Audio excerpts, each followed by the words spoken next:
certainly has been a challenging time to plan a wedding. Lisa will attest to that. But hey, everything in 2020 has been challenging, right? The weeks leading up to this wedding day have been like trying to dance on a minefield blindfolded. Yes. We had announcements every day from our governor. But nevertheless, here we are. Governor. And I've been so impressed with Olivia and Logan, how you've just rolled with all the changes and the unknowns along the way. But actually, the pandemic, going off script, sorry, Lee.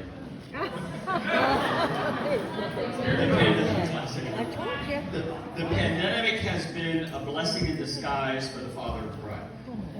Because first of all, Verizon's running huge specials, and effective about an hour and 20 minutes ago, you're off the phone.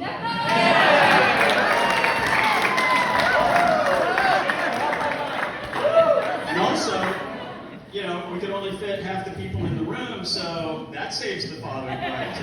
So that's been a good thing. And but I don't know if you guys saw this because it was right when the ceremony was starting. But Logan, pay attention on this one. There was breaking news right before the ceremony started. You probably haven't had a chance to look at your phone because you've been getting married. But the CDC did make a very important announcement. And although we're still allowed to have the rest of this reception, that's permissible.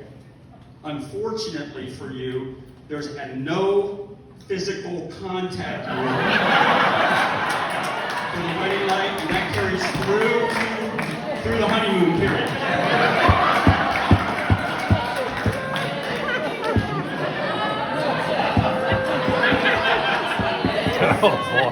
Hey, don't kill the messenger.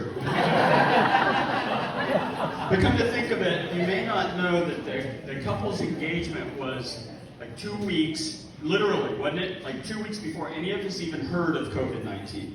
You didn't even know about it, and they get engaged. And it really, I mean, it took me a couple really hard shakes and almost a slap upside the head for Olivia to stop the wedding planning and just stand down for about a month and see what would happen, because they wanted a quick engagement and a summer wedding, a late summer wedding. And so here we are, squeezing it in before the end of the year. It wasn't quite a late summer wedding, but it worked out for you. You've been very thoughtful and deliberate through this period of time, though, even though it's been a relatively short engagement, and so I appreciate that.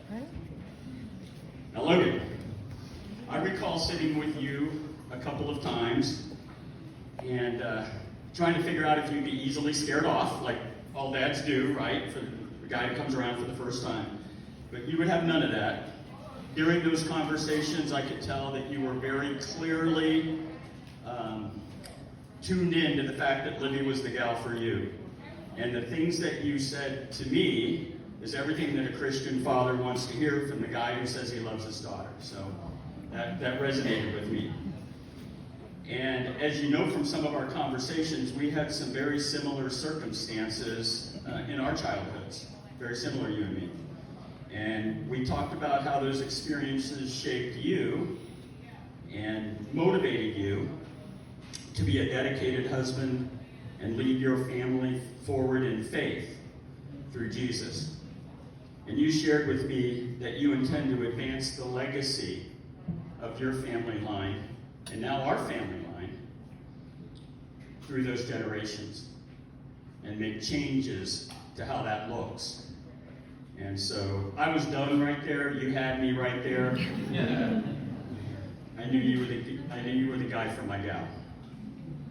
And those of you who know Logan know he's a pretty decisive guy, as we've heard.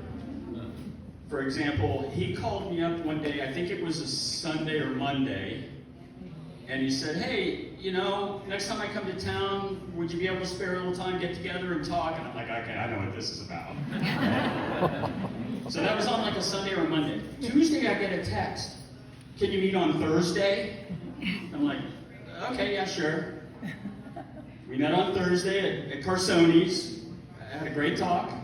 He asked for my blessing. I gave it to him. Friday, he had a ring. I asked him when we were talking, I said, when are you going to pop the question, Logan? He goes, well, probably in a couple of months. You know, next couple of months. The next day. He was driving somewhere to some jeweler, cutting some deal, right, to get a deal on a ring. And you guys got engaged on a Sunday morning or something? I mean, this happened in less than a week. That was the longest 2 months of my life.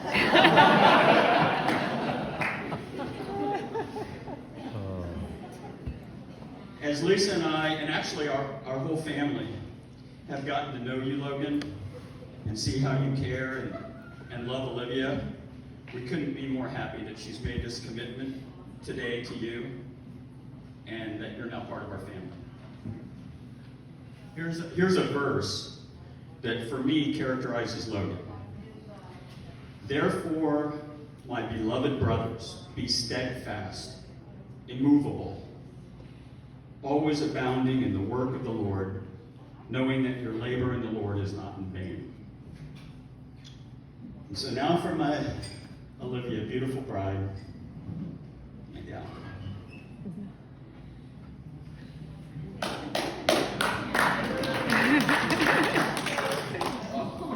For those of you who don't know Olivia, didn't know her as a child, you might be surprised to know that she was the smallest of the triplets, healthy and active for sure, but she was the smallest, and she was the runt. We call her the runt. She was the run of the triplet litter. But that didn't stop her from always getting in there and holding her own in the rough and tumble yard games, the front yard, the wrestling matches in the basement, the knockdown drag-out fights wherever a disagreement occurred. But no way was Olivia going to back down or give up. But I confess that I always kept a little closer eye on Libby. But time to time you amazed me. She was always one of the smallest, trying out for a club soccer team, but she always made that first team. And when we would go tubing, we would put the triplets on this kind of big triple tuber, and we'd put the bigger twins on the double tube. And my job was to drive the boat as fast as it would go, and back and forth and get those tubes just slamming together, okay? And sure enough, I'd do that until some kid gets slingshotted and tumbled across the water at 30, 35 miles an hour. I don't know how fast that boat, I don't know how fast that boat went, but, and then we do it again. And I look back at Olivia, and she looked scared out of her wits. The littlest run, the little run, looking scared out of her wits. Hold on for dear life. I looked back and took a check. And then when it would be Olivia getting catapulted off, I'd hold my breath and I'd back that boat down and I'd just hope and pray that she would survive. Arms and legs would be flying all over and skittering across the water. And I'd loop the boat around, ready to just reach in and pull her out and save her life. And it was amazing. I'd pull up and she'd say, "Daddy, can we go again?" That was our live.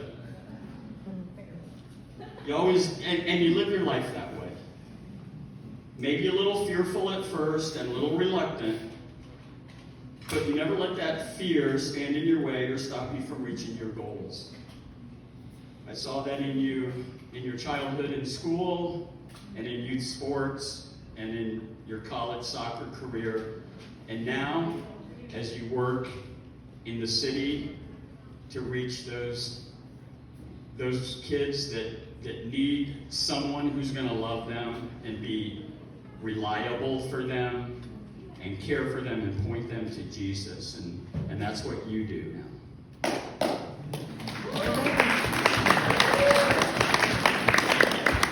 A verse that reminds me of you, Olivia, actually it defines you. Probably one of your favorites. I know 1 John is one of your favorite books, right? But 4:4. You, dear children, are from God and have overcome them. Them are the evil spirits of this world. That's what John's talking about, right? You, dear children, are from God and have overcome them, because the one who is in you is greater than the one who is in the Lord, in the world. power of your faith, Olivia, is so clear, and it gives you strength, and you are no longer the run.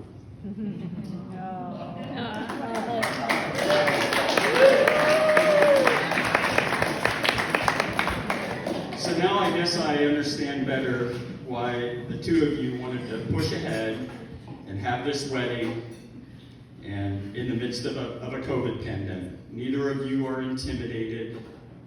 You're not afraid. You're not concerned about the circumstances of the world around you. You saw so clearly that making this commitment today was more important, but actually it was urgent and had to be done now. You're not running scared from a virus. And I love that about you too as a couple. So let's raise our glasses to Olivia and Logan. May your contactless wedding night. Oh, wait a minute. I'm sorry, I thought I'd change that.